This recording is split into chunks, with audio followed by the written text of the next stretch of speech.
I'm Janet Keller. I'm an advertising public relations business owner, but I'm also a mom. I have a sophomore in high school. And to me, the greatest challenge that we face in Arkansas at this time is just strictly money. We've got far too many school districts, which requires expansive funding for superintendents and staffs for a minimal number of children. It's just simply something we can't afford right now. And when you look at how many dollars are going in to pay salaries for repetitious tasks and positions held by professionals, it's very taxing on a poor state like Arkansas. Mm-hmm. You had mentioned to me earlier that having this sort of distance learning or virtual education or online accessibility makes it easier for students with special needs, or it makes it easier for these rural students, for example, to get the kind of education they need. But you yourself are personally going through a little bit of a struggle trying to get your student the kind of access that she needs. Can you just describe to me what's going on there and what you've been trying to do to get around that? Well, yeah, my daughter has had a medical diagnosis that's required us to take her out of a private school where there is no federal funding, so they don't have to meet the 504 requirements as far as accommodating her needs for extended time, for additional or decreased assignments, homework assignments, and possibly additional tutoring time by some of the teachers.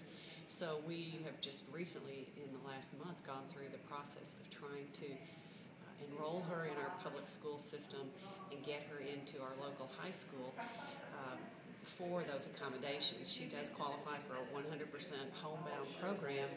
However, the homebound program in Arkansas, there again, due to funding, they are only required to provide a teacher 4 hours per week, which if one thinks about it, that's not a lot. And with a high school age student who's in advanced placement classes, you've got higher level classes than even the parent could sufficiently help with. So it will require us to work within that system, but an online virtual school experience would be easy for her to plug into, to stay connected, to get the assistance. That's the key for us with a child who's very competent, very bright, but oftentimes just needs someone to get that first math problem or that first chemistry problem started, and she can easily go from there. But again, as a parent, I was an arts major, so math and science weren't my favorites, but there again, the virtual learning opens all those doors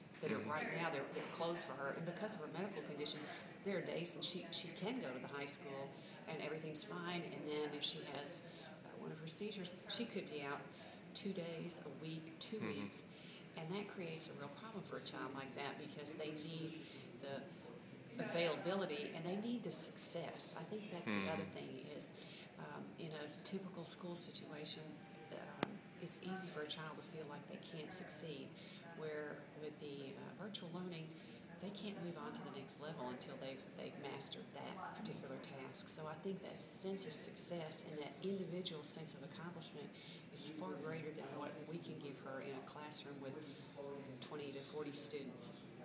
Thank you very much for doing that.